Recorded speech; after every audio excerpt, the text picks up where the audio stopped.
It started with a conversation I wasn't supposed to hear. I was sitting in a coffee shop, half tuned into my laptop, when the words, "I paid for my Spotify this month just by uploading receipts," slipped into my ear from the table behind me. At first, I thought I'd misheard.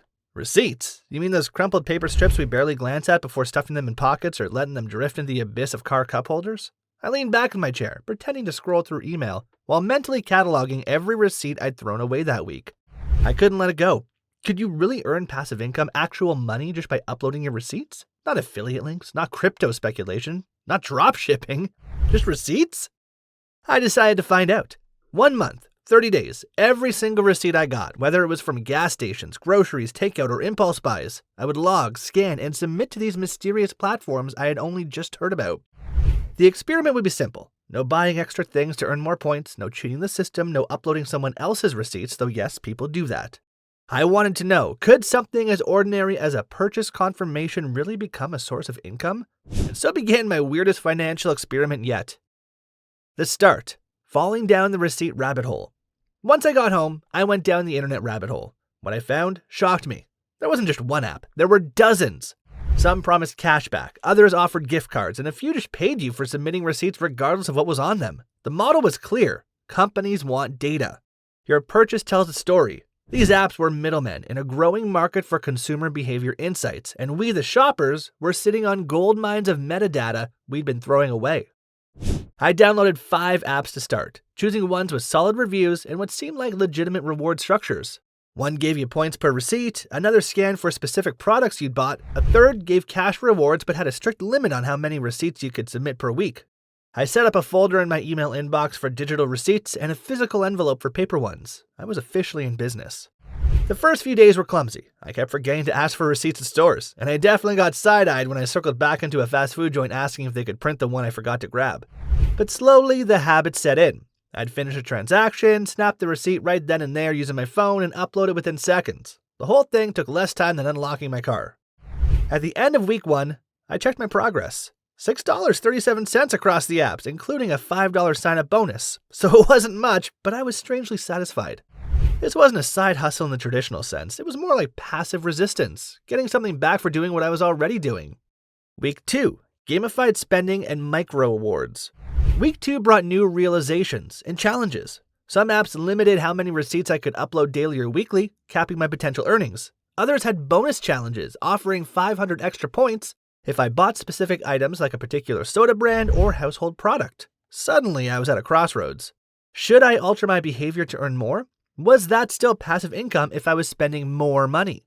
I decided to stay true to my rules. No buying things I didn't need. Still, I admit I leaned toward brands I'd earned bonuses for, especially when there was no price difference. A box of cereal I liked anyway came with a 50-cent bonus? Easy choice. That's when I began to see the brilliance of these platforms. They weren't just collecting data, they were shaping behavior. By now, I had memorized which stores' receipts were most valuable. Grocery stores were king. Gas station receipts were hit or miss, often dependent on whether the app supported that retailer. Restaurants surprisingly gave the lowest return unless it was a chain featured in a promotion. I began to look at my receipts not as trash, but as micro assets. Each one had value, no matter how small. By the end of the second week, I'd hit $17.34. The first week's skepticism had turned into mild obsession. Week 3, the automation breakthrough. If week 2 was about manual hustle, week 3 was about automation. That's when I discovered that some apps allowed email syncing. If you linked your email account, the app would scan it for online purchase confirmations and automatically add those receipts to your profile. This was a game changer. I didn't have to remember to submit anything. My food delivery orders, Amazon packages, ride shares, all of it got processed passively. That's when I started to understand what passive really meant in this context. Uploading paper receipts manually was semi-passive, but having an app do the work for you while you go about your day, that was true automation. And the creepily satisfying part? It worked! I earned money from purchases I'd forgotten I made. Around this time, I set up auto-forwarding in Gmail for receipts to go to a specific folder. I linked a second account I used for digital shopping. I even explored apps that gave extra rewards for letting them monitor your location passively to verify purchases. Opt in, of course. It became clear to me that the real opportunity here wasn't just in uploading, it was in integration. At the end of week 3, I had $28.76 across my accounts. Week 4, seeing the bigger picture. By week 4, my experiment had become more than just about money. I started to think about the economy of attention, data, and surveillance. Every app I used was giving me a few cents in exchange for something worth far more to them: information. What time I shopped, where I shopped, what I bought, how often I bought it. That data was being anonymized and sold to retailers, manufacturers, market researchers. I wasn't just submitting receipts, I was participating in a digital barter system. There was something empowering about it too. For once, I wasn't giving away data for free. I was getting something back. It wasn't much, but it was symbolic. A kind of quiet rebellion against a world where we're constantly being tracked without consent. At least here, I opted in and got paid. By day 30, my total was $41.09. That's not going to change anyone's life, but it's enough to pay for a couple of streaming subscriptions, a few coffees, or a tank of gas. More importantly, it came from what I was already doing, shopping for my regular needs. What I learned and what surprised me most. If you'd told me a month ago I'd be snapping pictures of my receipts and looking forward to email order confirmations, I would have laughed. But the truth is, once the habit is built, it becomes second nature. And when you see that it actually does add up, it starts to feel like you're tapping into a hidden income stream just below the surface of your everyday life. The most surprising part? The feeling of control. Not financial control in the sense that making big money, but in reclaiming a piece of my data footprint.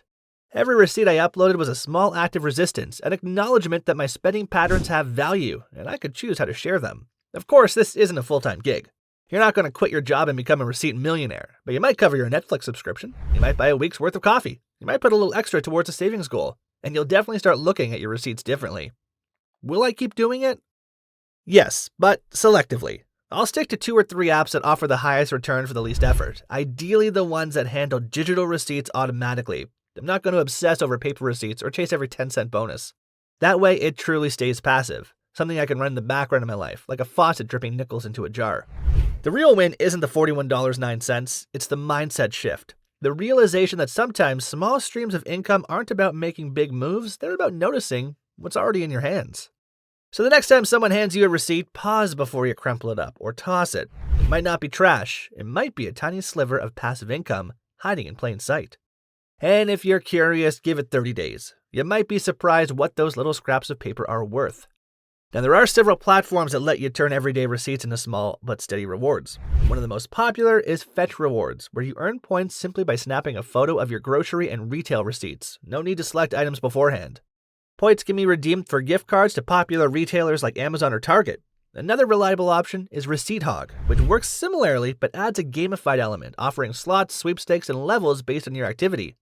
Ibotta is slightly more involved, as it allows you to activate cashback offers before shopping and then scan your receipt afterward. It often provides higher value rewards, especially for grocery purchases. For online receipts, Inbox Dollars and Rakuten offer cashback and bonuses when you link your email or shop through their portals. Coinout, featured on Shark Tank, is perhaps the simplest. Upload nearly any receipt and receive a few cents instantly. Finally, Shopkick combines receipt scanning with in-store activities like walking into stores or scanning barcodes for kicks. It's their point system. While each app has its own quirks and payout systems, using a few of them together can increase your total earnings without much extra effort, turning mundane purchases into a minor stream of passive income. That was all from us today for this video. Do check other videos on our channel for more ways to leverage AI and make money online. We'll see you in the next one.